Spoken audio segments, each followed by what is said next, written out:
苏猛不客气的道：要我怎么哄你？给你冲瓶奶粉，抱着你来喂奶粉吗？你小时候还喝奶粉时，我就没少那样喂你喝奶粉。战旭一下子哑了口，稚气未脱的脸上染上了红色。他们这些最小的，的确都是这些哥哥们照顾长大的。15，你暑假作业写完了吗？不是说想回管城吗？你作业没有写完，回去会玩得不开心。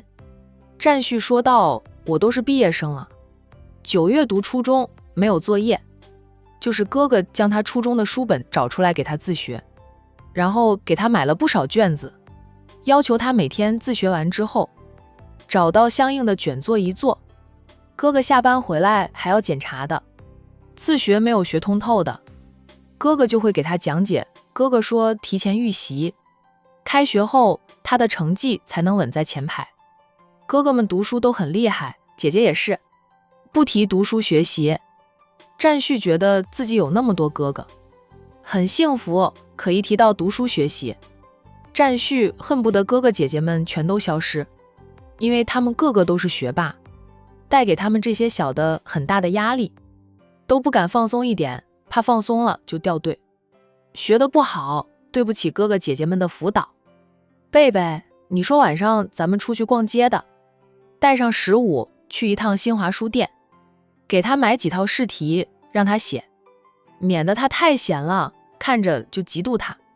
战旭马上举双手投降：猛哥，我老实了，求放过，我保证不在姐姐面前说你的坏话了。你是我姐夫，唯一的姐夫，行不行？不要再给我买试题了，我现在都要做到哭。我哥，我亲哥，就看不得我过一个轻松快活的暑假，给我买了很多试题，要我每天自学后再写卷子，简直比我上学时还忙。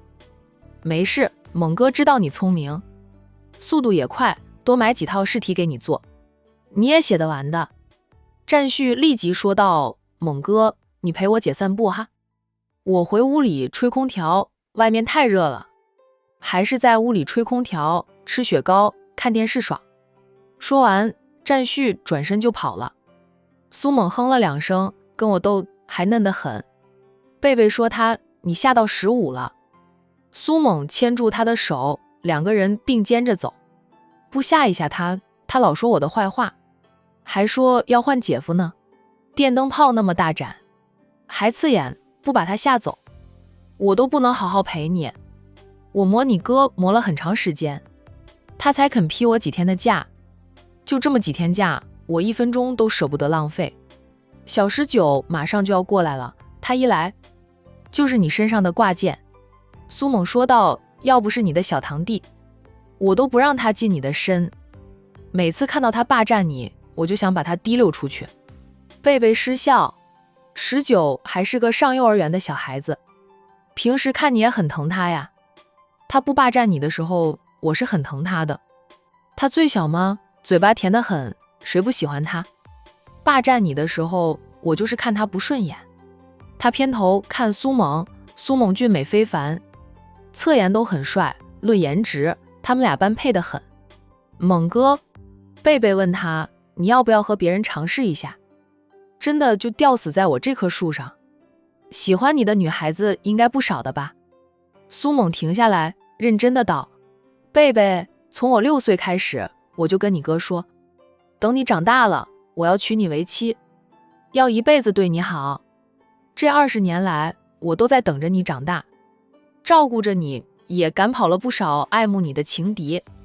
我一心一意做着一件事，到现在已经做了20年，我还会继续做下去，要做一辈子。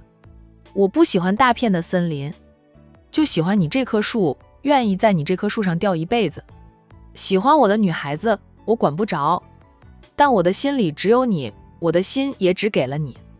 苏猛伸手轻摸了一下贝贝的脸，眼神柔和，深情的道：贝贝，你知道等一个女孩子长大的滋味吗？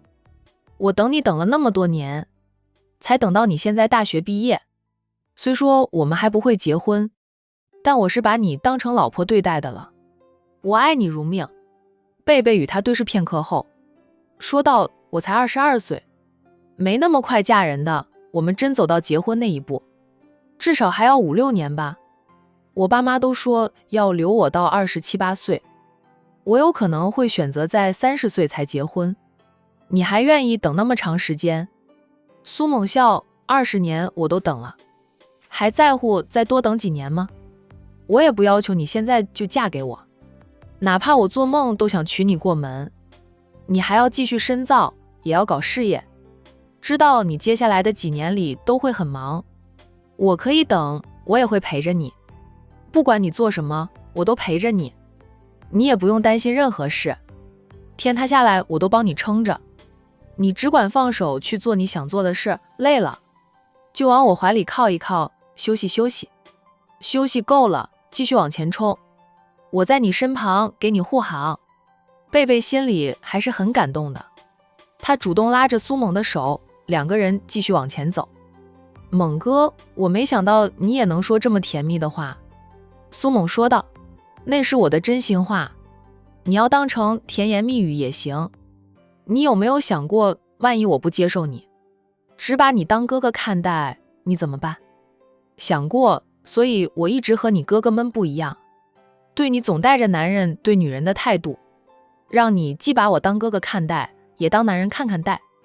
他们青梅竹马一起长大的。苏猛的确是怕贝贝只把他当哥哥来看，所以他又要和发小们不一样。发小们是贝贝的亲哥哥、堂哥哥，兄妹之情很明显，他要让贝贝知道他是外人，是男人，是喜欢他，想娶她的男人，不仅仅是世家的哥哥。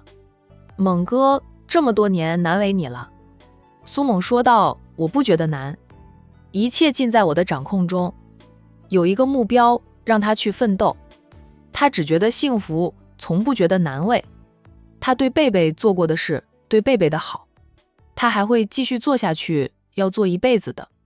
等我开了第1家公司，公司稳定发展了，猛哥，你向我求婚，我嫁你。”贝贝向这个爱他如命的竹马许下了承诺，给我几年的时间，我一定能做到的。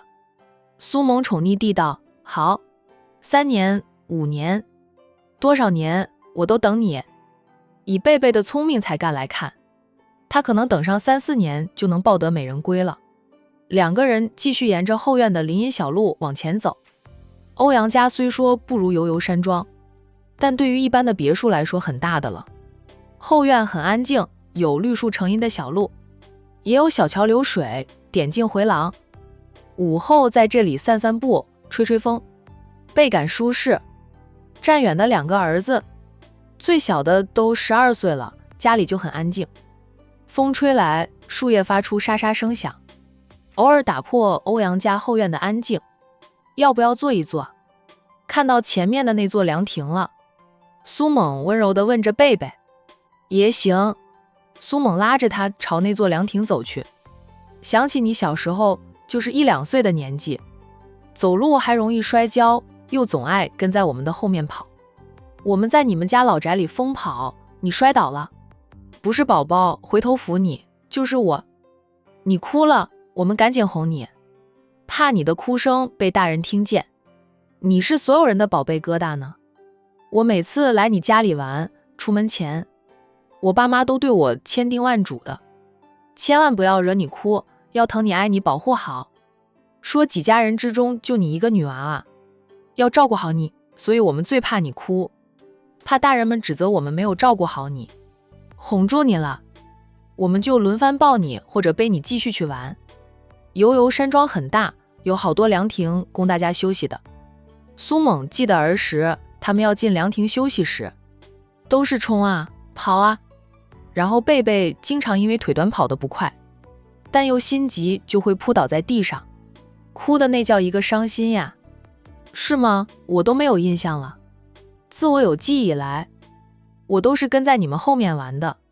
不过你们去哪里，只要我想去，你们都会带着我去，也会等着我。亲哥哥是这一辈的老大，加上堂哥，他上面就有7个哥哥，他是跟在7个哥哥屁股后面跑大的。的确，小时候他摔着了或者玩累了，都是哥哥们还有苏猛轮流着背他。毕竟他们那时候也还是个孩子，没有人能一直背着他，就要轮着来。我们敢不带你不等你吗？敢说个不字，你小嘴一扁，我们就得挨揍。我爸妈疼你胜过我这个亲生儿子。老二出生后，他们更疼你了。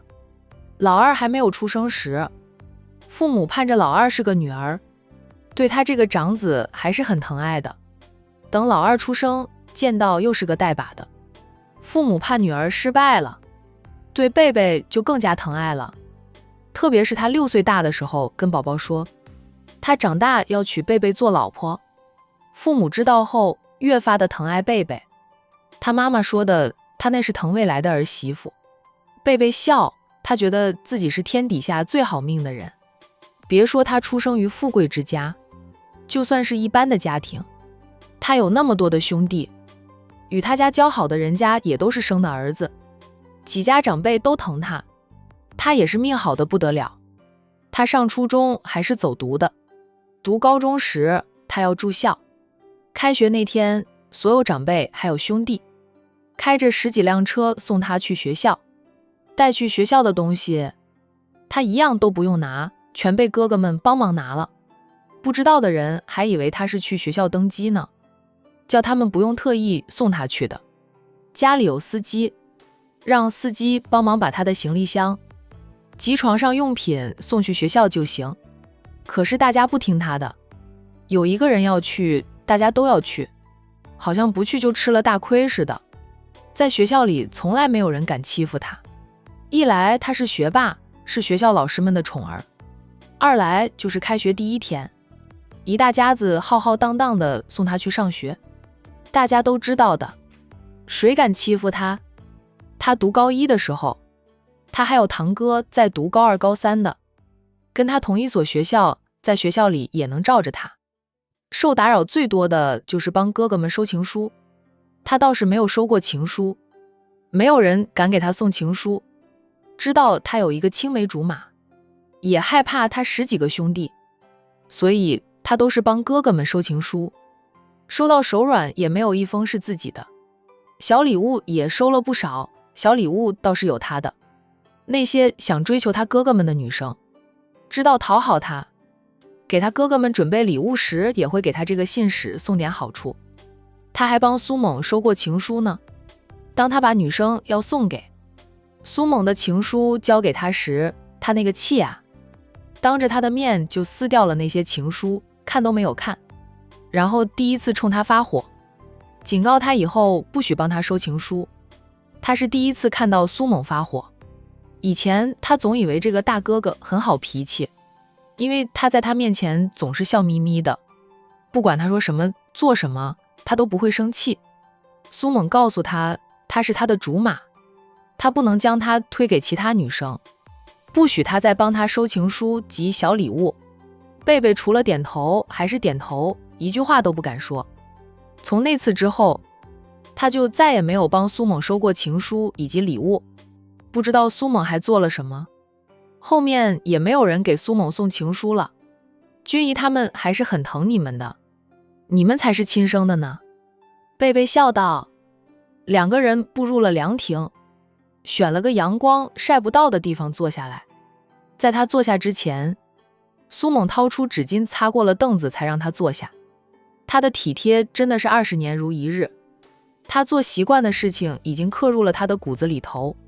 有这样一个陪着自己长大又体贴入微的竹马，的确是件很幸福的事情。擦干净了凳子，苏猛才让贝贝坐下。他走到角落的小垃圾桶前，扔掉了纸巾，才走回到贝贝的身边坐下。很多时候我兄弟俩都觉得你才是我爸妈亲生的。苏猛笑道，我们也习惯了，你知道的，我经常都是在你家里吃住，和你哥哥一起上学的，我爸妈当没有我这个儿子似的，住上1年半载也不来接我回家。贝贝说我怎么记得君怡他们过来接你回家，你不肯回去，苏叔叔要带你回去，你还抱住我家屋门前的柱子，死活不肯回去呢。苏猛嘿嘿的笑，你家里好玩。人多热闹吗？回家。我要带老二老三，他们比我小，不好玩。他就喜欢和宝宝他们一起玩，所以别说你爸妈不管你，是你自己不想回家的。苏猛又嘿嘿地笑，青梅竹马的小情侣，说起过去的事，说上3天3夜都说不完。